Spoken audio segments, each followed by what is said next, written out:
Hello and welcome to another episode of Stay Home, Make Pasta. Today we are going to be making a pasta from Puglia called Strascinati. Now, I've done a bit of research and I could use some help from folks who know a lot more about this than I do, but I think Strascinati generally refers to a stretched pasta. So that includes orecchietti and cavatelli, but the specific type we're going to make is Strasciati rigate, which is a ridged Strasciati. And we're going to be using this wonderful cavarola board that I think you've seen before to basically make what it looks like a cavatelli, a little worm piece, just like this. And what we're going to be doing is rolling it off of this board to create really wonderful ridges and texture. So our dough here is very well hydrated, maybe overly hydrated, we'll see. Dough made just with water and semola. We used another fantastic flour from Molini del Ponte. Really, really fresh flavor. I mean, I love Bob's Red Mill semolina for these types of pastas, but the flavor, the scent, and I'm sure the flavor that we get out of an incredible heritage wheat flour like this is going to be great. So we're going to be making a ton of these. And these, like our first video, these are the type of things that are really easy to make with the little people in your family, and are pretty simple to make with any different products that you have with ridges around the house. So think the back of a cheese grater or a fork or anything like that where you have ridges and you can push a piece of pasta along it. This is perfect for that. So we've made our dough. We roll out a little log, as you've seen before, and just cut a couple pieces. And then we roll it into the ridges of whatever you're using and flick it off.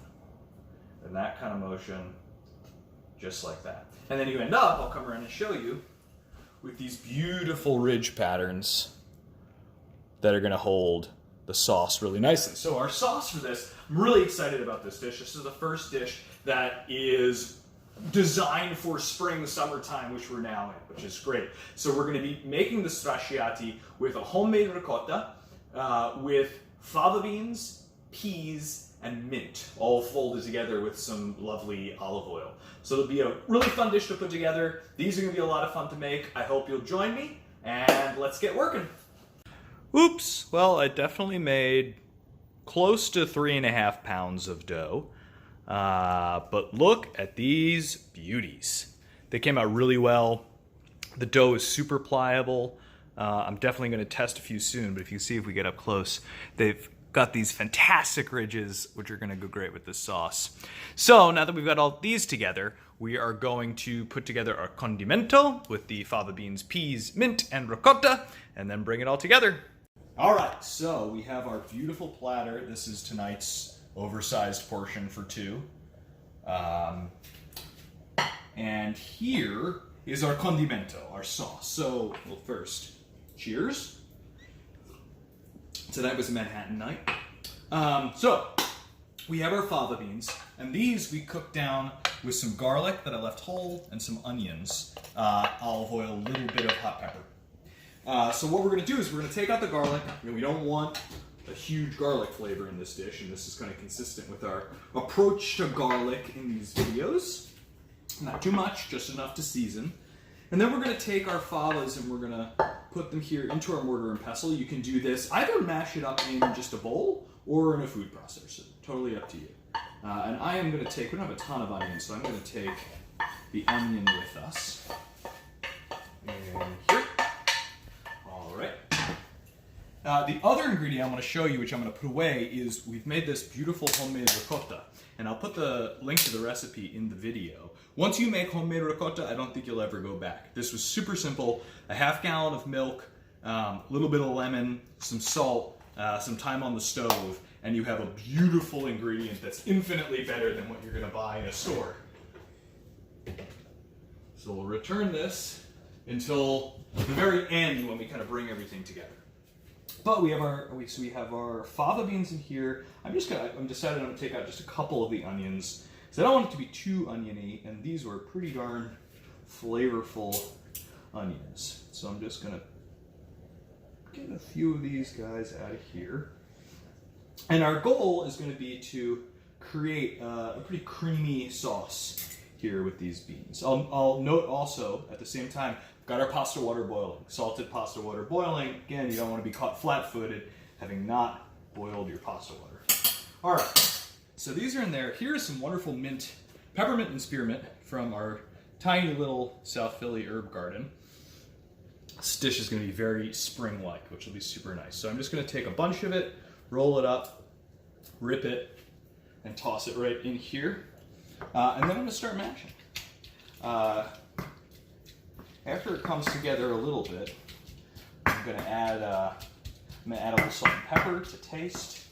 But this is kind of what we're looking for. We're breaking down the beans themselves and turning it into kind of a mashed situation. And this is going to have the kind of oily quality of our olive oil, and then the creaminess, the kind of starchiness of the beans and the creaminess of the ricotta. It's going to make for a great flavor contrast in the final dish. So here, this is kind of classic mortar and pestle style. It's around the mortar and pestle, not just banging, but around, so that you grind these things and you draw out the flavors, you draw out the oils. It's really key when you're making a pesto in here. And you don't want to just bruise the leaves of the basil. Similar philosophy. So I don't want everything to be mush. I want to leave some of these beans kind of whole. So we're getting close to where we want it to be, which means that now I'm going to taste it. I'm going to see, do we need more mint in there? Do we need more salt? How are we looking? Take a little bit. We need more of both of those things. We need some more mint. In fact, we might use all of it. Might use all of it. I think so. Oh, I should also know we're adding peas to this. We've got some peas hanging out in the fridge, which are going to be a nice addition. So we've got all that fresh, lovely mint, a good pinch of salt here, and some of this.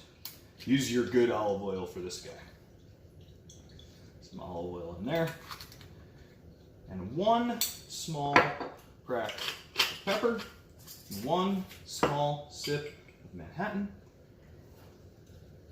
And then we blend. So that's going to get us what we need as our condimento. And this is going to be folded in through the final pasta. So we'll leave you here, and we'll come back in a second having boiled our pasta, ready to combine all of this together. The one thing I'll note is, unlike the other pastas that we've sauced in a pan and kind of aggressively drawn out the starch from, this is going to be more like a pesto where we finish it together in a bowl. We don't need to be agitating the pasta. We don't want to cook this any further. We want to keep the freshness of the sauce, of the condimento, so we're going to just be folding it together in a bowl, finishing it up to taste. See you in a bit. So, we have everything set up to assemble our final dish. Pasta are just about cooking. They're going to take 4 minutes total. But we have everything assembled. We have our sauce ready to add, our ricotta ready to finish with, and our finishing olive oil and finishing salt also ready to go. Over here, I have 2 bowls. Rachel's I'm making in a separate portion, but each bowl has some olive oil in it just so that the pasta doesn't stick when I add it into the bowls. So I'm going to pull this out in a few seconds, divvy it up into each bowl, then we'll come back here. We'll mix it all together, and then we'll serve right in there. It's going to be pretty awesome. Okay, so just give these a stir. I'm going to try one to make sure we are where we need to be. And if you can see, I'll show you. The ridges on there are just gorgeous. I mean, it's still held that really fantastic shape, which is going to hold the sauce. And also this held the interior fold, which will catch everything too, adds a wonderful texture. And our water is nice and salty, so this pasta comes out seasoned. Again, really critical. You don't season your water, you're going to have seasoned sauce, seasoned condimento, on an unseasoned piece of pasta. It's like cooking a steak and putting a chimichurri on it and having a wonderful, delicious chimichurri, but a steak that has no seasoning on it itself, which is going to end up being bland and gross. Not what we want. Couple more seconds here. Okay. As I put it in the bowls, I'm going to give it a little shake just so it hits all of the olive oil, and these guys don't stick to each other. Great. Take a few more because I eat more than Reggie. That's off. We're coming over here.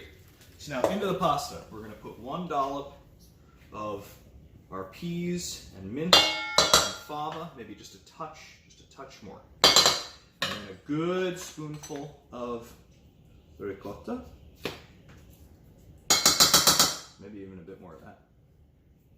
Just like that. I'm going to grab this spoon. I'm going to come here and mix this up pretty aggressively. Try to bring all that together. The smells coming off of this are really awesome. Really awesome. I think I want to add just a little bit more of this here, just for the green. Make sure that flows all the way through. And then I'm going to taste to make sure our flavor's right. That's great. That's wonderful. And I'm going to come right into the center of this plate. Like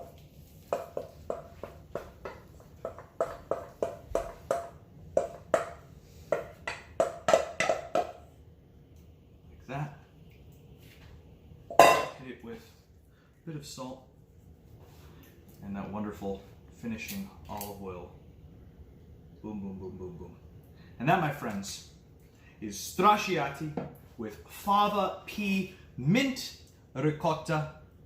That is dinner. Enjoy.